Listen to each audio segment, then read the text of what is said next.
un verdadero honor estar aquí con estos maravillosos poetas esta tarde. De verdad me siento un poquito emocionada, bueno, un tanto emocionada. El tema de esta mesa me parece que es importante e interesante, sobre todo para la gente joven, y veo muchos jóvenes aquí esta tarde, porque es acerca de ser poeta, oficio y talento. En una entrevista realizada en 2009 a José Emilio Pacheco, le preguntaron si ve con buenos ojos los talleres literarios, y él respondió: yo los veo con muy buenos ojos.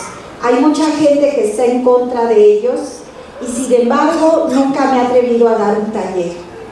El tema del taller literario obviamente tiene una larga historia, tal vez no conocido como taller, porque se dice que los primeros talleres literarios como tal comenzaron en la década de los 60 en Argentina, en Buenos Aires, pero de hecho pues las vanguardias europeas que se reunían a trabajar, ¿no? Los grupos que trabajaban, por ejemplo, leía sobre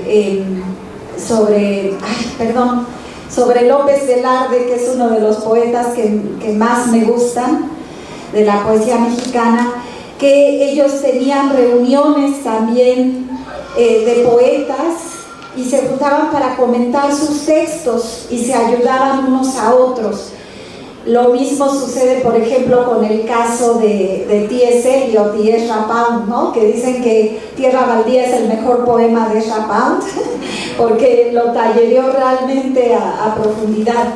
Entonces, pensando en eso, y que en este momento la mayoría de los jóvenes que están interesados en escribir poesía, muchas veces están en contra de aprender el oficio. Yo he sido tallerista en algunos talleres de personas muy jóvenes y me dicen que los talleres no sirven, que los talleres contaminan el talento y que además leer realmente no es productivo porque lo que ellos quieren hacer es leer la vida. Entonces me comentan que no quieren perder su voz y su talento natural. Entonces yo creo que hablar de este tema es de gran interés para audiencias jóvenes, especialmente pues dada la importancia de los poetas presentes en esta mesa de discusión. Así que quiero abrir la discusión con cada uno de ellos, que nos digan cómo se convierte alguien en un verdadero poeta. ¿Quién gusta empezar?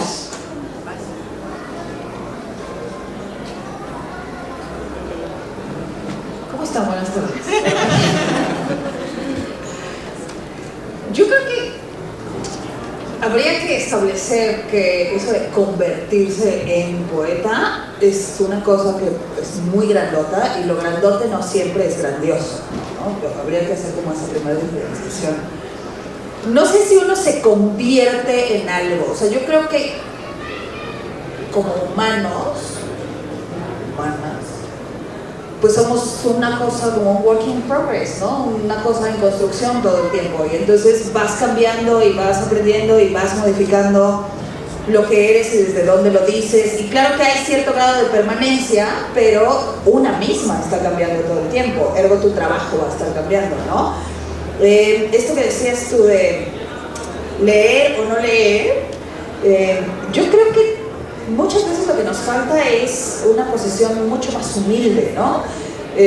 Me importa mucho que me escuchen, pero a lo mejor no estamos escuchando a las demás o a los demás. Y ahí es donde suceden las cosas ricas, ¿no? Ahora que tú hablas de los inicios de los talleres, yo pienso en las saloniers de hace 3 siglos en Europa, que se juntaban en estas reuniones de mujeres que no hablan de cocina, hablan de cosas intelectuales, porque también pensamos desde toda la vida, ¿no? O en Delmira Agostini, que en Sudamérica está albergando en su casa estas reuniones donde la gente intercambiaba. Creo que esa es una parte bien rica, ¿no? Más allá de que talleres como tal, el asunto es el intercambio intelectual que tienes, y eso no pasa solamente en el taller, Puede pasar en la cantina, puede pasar en el café de las 11 de la mañana, puede pasar en los audios de WhatsApp con tus amigos, amigas con quienes estás rebotando ideas. Y creo que hay un proceso que a lo mejor no vemos mucho, que también es tallerear, que es, yo lo llamo escribir antes de escribir. O sea, no es solo el tiempo que pasas con la pluma o en la computadora, sino el tiempo en el que estás rebotándote tú la idea, y todo lo que hablas con tus compas y con tus colegas, que al final es otra manera de tallerear, ¿no? O sea, porque no somos no es solo lo que yo pienso. Al final lo que una escribe todo el tiempo está atravesado por lo que tenemos alrededor y quienes tenemos alrededor y cuáles son nuestras posturas frente a eso. Yo creo que ahí la voy a dejar.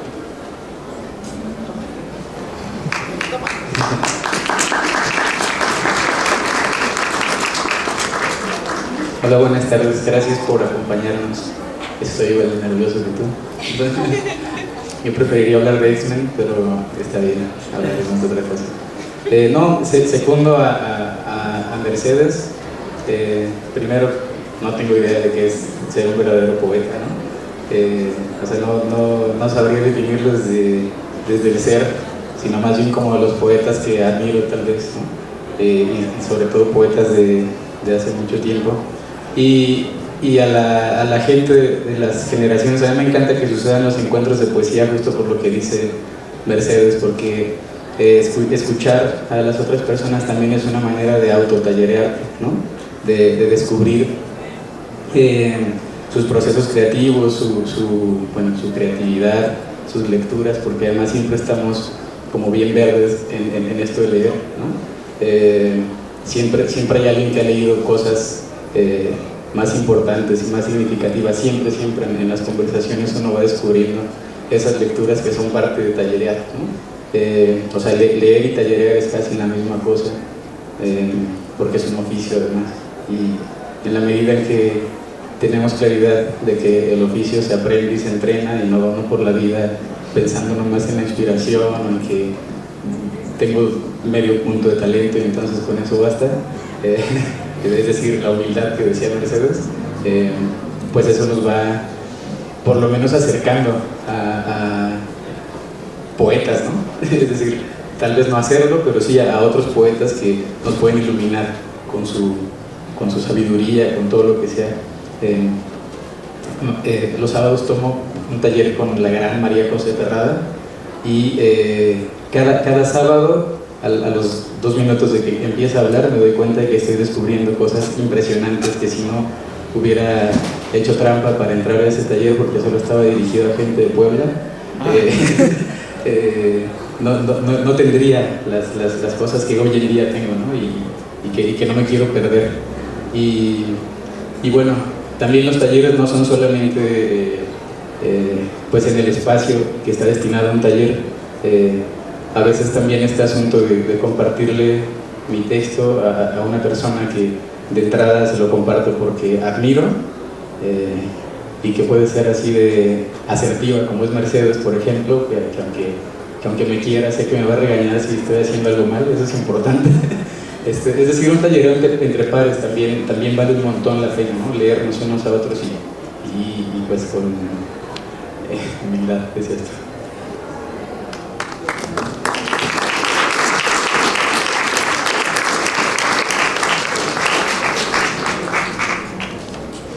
Hola. Bueno, yo voy a tomar la pregunta, creo que son 2 preguntas, quizás, ¿no? La primera, voy a hablar específicamente del taller y luego voy a hablar sobre la posibilidad, ¿no? De si se sabe o no, si se es o no un poeta. Entonces, bueno, yo tomé 2 talleres en toda mi vida, he tomado 2. El primer taller tendría tal vez 15 años. Un taller pésimo, que daba un tipo que se llama Julián Castruita Morán, y la semana pasada lo volví para ver dónde andaba pésimo. Y era un taller pésimo en Casa del Lago, y lo que teníamos que hacer era todo el día, duraba 3 horas, de 3 a 4 horas el taller, escribir con métrica. Entonces teníamos que escribir las 4 horas sonetos, estinelas, ¿no? Décimas, haikus, tankas, hacer poemas hilados. Yo ahora, con el paso del tiempo, pienso que eso era una suerte de trabajo de academia policíaca, ¿no? y quizás fue un mal taller, pero quizás fue necesario. Y el otro taller que tomé fue importantísimo en mi formación, con un tallerista increíble que es un amigo, Antonio del Toro, que falleció hace poco, y era todo lo contrario, era un taller innecesario, ¿no? Eventualmente ibas a terminar siendo más amigo del tallerista que alumno, y era un taller más próximo a una forma de acercarte al lenguaje y a la experiencia desde un trabajo de campo. Y también, si el otro era una academia de poesía, este era más cercano a las enseñanzas de Miyagi, ¿no? A tener que pulir y encerar durante mucho tiempo para poder acercarte del cuento en verso. Ahora, yo soy reacio no a tomar los talleres. Pacheco era reacio a tomar los talleres. Quizás te hubiera venido bien un taller de vez en cuando en algunos poemas.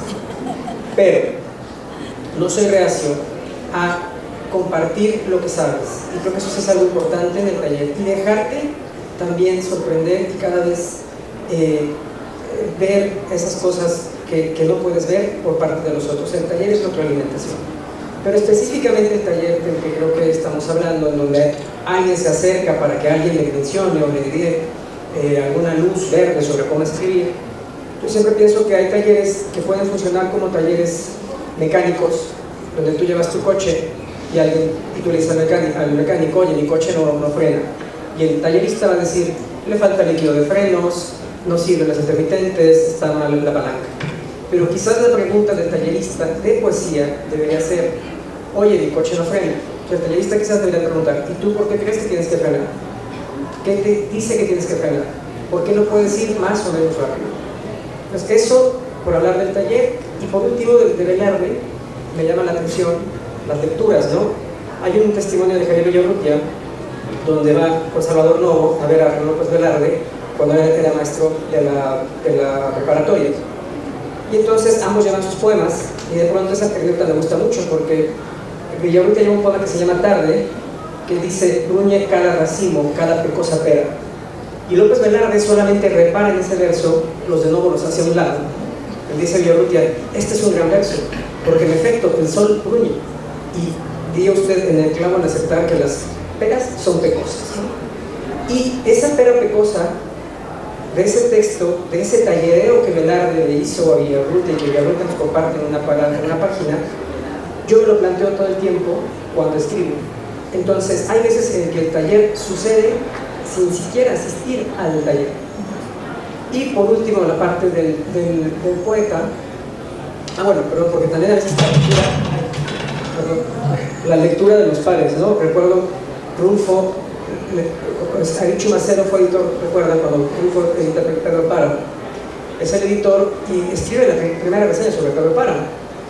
Y Arichu Macero, poeta, en la reseña deja muy mal parado a Rulfo y dice que es un cuentista que está tratando de superarse, pero que ni de cerca va a ser una novela estupenda, ¿no? Le hizo un trabajo, ya no solo de tallereo, sino de edición y además de crítica. Y Rulfo se molesta y lo menciona, lo enfrenta, le dice, oye, ¿por qué esta reseña? ¿Por qué tal? Y Chumacero le dice, no te preocupes, de todos modos nadie lo va a leer, ¿no? Entonces, por lo tanto, nunca sabes de dónde viene la crítica. Ya para cerrar la parte del poeta, creo que hay dos cosas ahí importantes, ¿no? Pessoa, este verso que creo que todos conocemos, de Guardador de Rebaños, que dice, no tengo ambiciones ni deseos, ser poeta no es una ambición mía, es mi manera de estar solo. Entonces, quizás, si la premura es ser poeta, nunca vas a llegar a ese estado de observación, de contemplación, de calma, ¿no? Y por otro lado, T.S. Eliot, que también decías, que él menciona que solemos creer que la poesía es una expresión de nuestra personalidad, ¿no? Uno va en el Uber y de pronto dice, no, yo también escribo poemas, joven, ¿no? Fíjese que a mí mi novia me sentaba de chiquito y tú dices, bueno, yo también hago chiles en nogada, pero no me quedan como debería, ¿no? Pero entonces de pronto es, más allá de la expresión de la personalidad, T.S. Eliot dice que la poesía es una liberación de la personalidad, ¿no? Más que crear emociones, la poesía es una liberación de tus emociones. Pero solo si eres una persona con personalidad y con emociones, sabes lo que significa renunciar a ellas. Entonces, para mí eso tiene que ver. En el momento en el que renuncias a esa parte, y creo que es como decía Mercedes, si no atiendes al punto de, si soy poeta, lo haces a un lado, renuncias, dejas de lado eso, quizás eso que estás buscando decir sea de alguna manera más, no fácil, sino más posible, ¿no?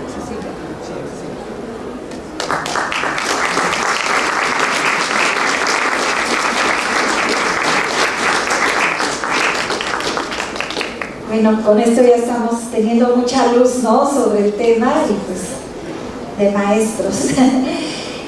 Otra de las cuestiones que yo noto mucho en la gente joven es que a veces, no en todos obviamente, no estoy generalizando, pero lo que tú decías me parece muy interesante de la métrica, de aprender el oficio desde esa parte, ¿no?, de aprender la métrica. ¿Qué tan necesario piensan ustedes que es aprender todo eso, ¿no?, todo lo clásico, la métrica, los clásicos de la poesía?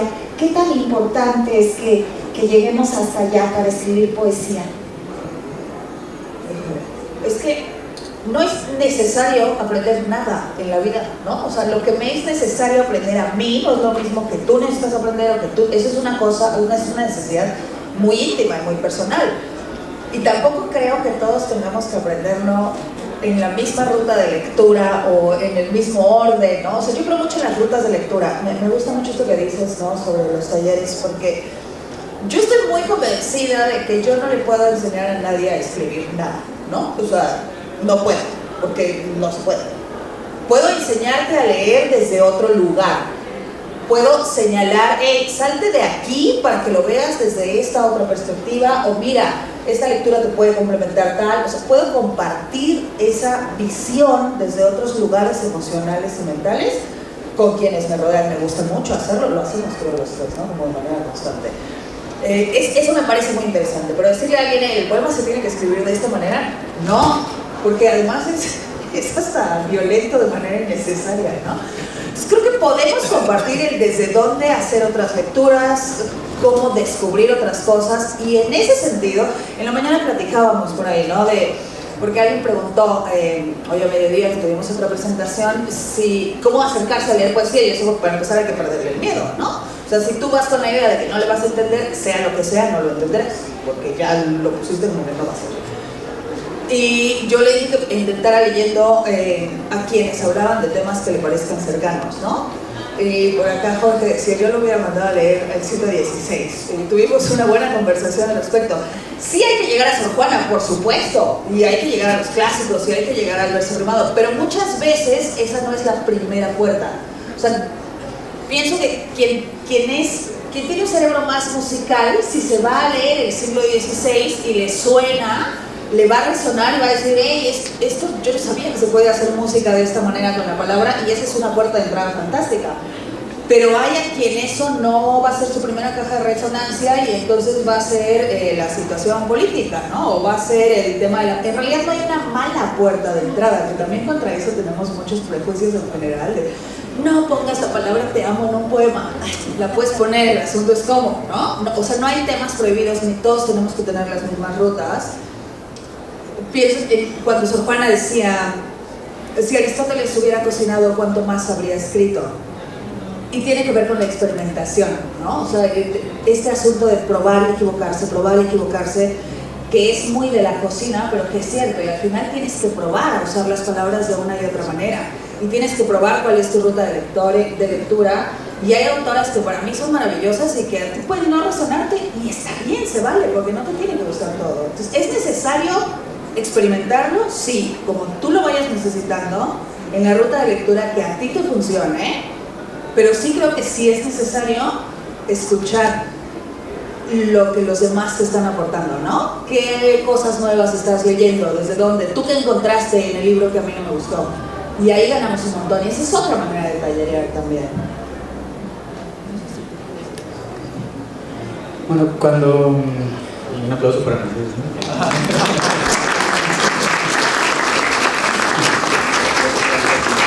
Cuando trabajaba en una asociación de cultura de paz, me tocaba ir a dar talleres a lugares considerados focos rojos, ¿no? Porque no se va a hacer la paz donde está medianamente instalada, si es que eso existe en México.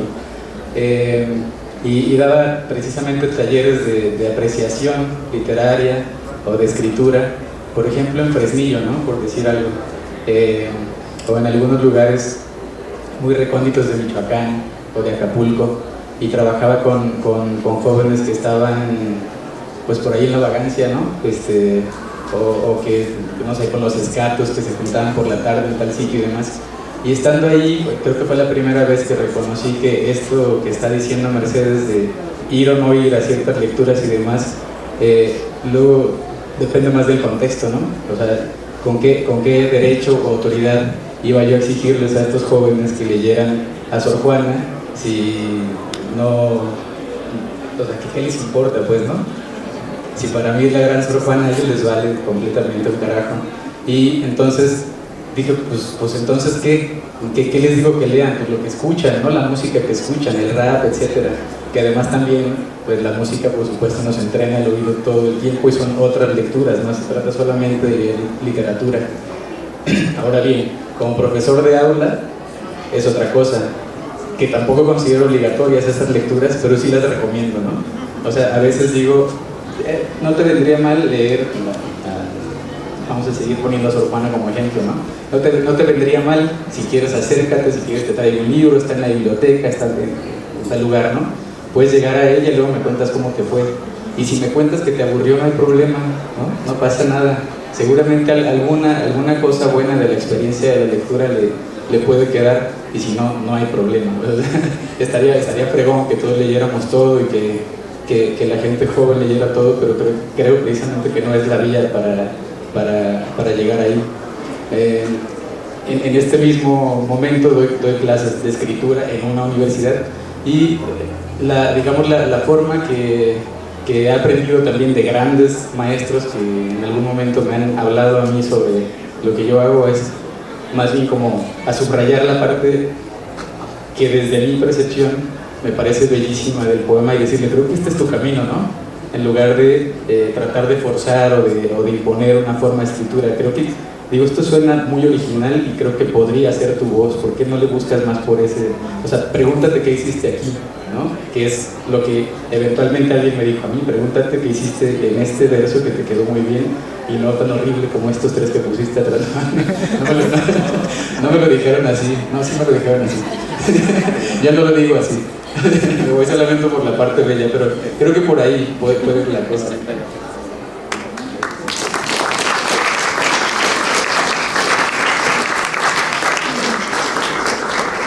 A ver, entonces, yo voy a hablar primero de la métrica, ¿no? Que es como la pregunta y además como que el caballito de batalla de las discusiones con los poetas, ¿no? Entre la poesía del lenguaje, por ejemplo, o la poesía de la experiencia, que son una discusión que tuvimos, no sé, hace algunos par de años, tal vez 10, 20 años.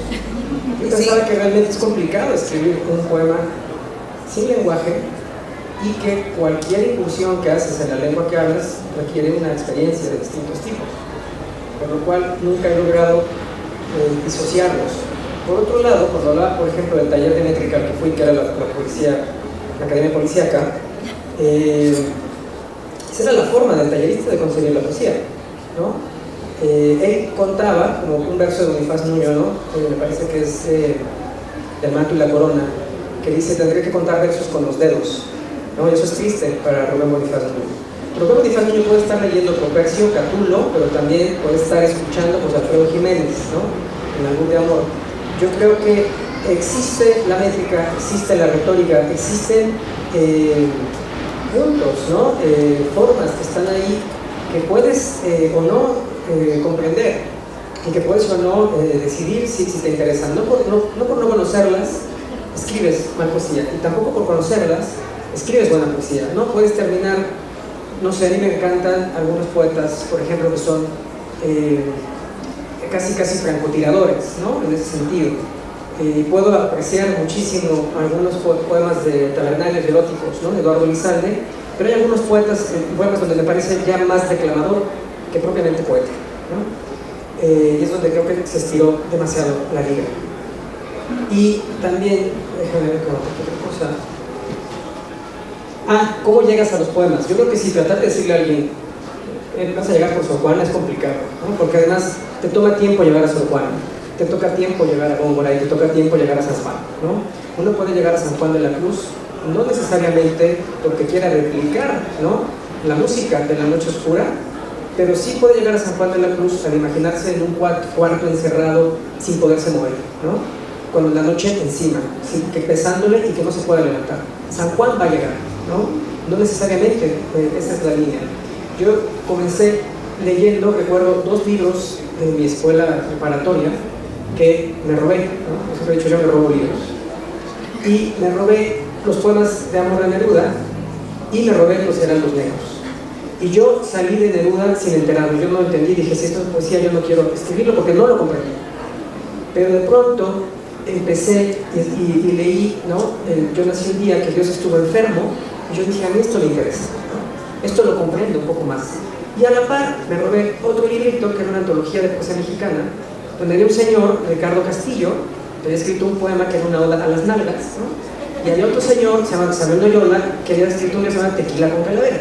Pues dije, mira, la poesía tiene distintas puertas por las que yo puedo entrar y en las que me puedo ir perdiendo, ¿no? De tal modo que no creo que exista una puerta tal cual para entrar, no creo que la métrica sea necesaria, puedes preparar o no la receta como la dictan, es interesante una vez la conoces, cómo la usas, o como volviendo a Eliot, te desprendes de ella o te liberas de ella y creas una nueva forma con ella, ¿no?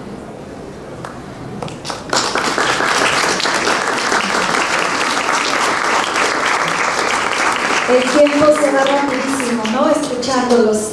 Ya tenemos poco tiempo, entonces yo creo que es bien importante, bueno,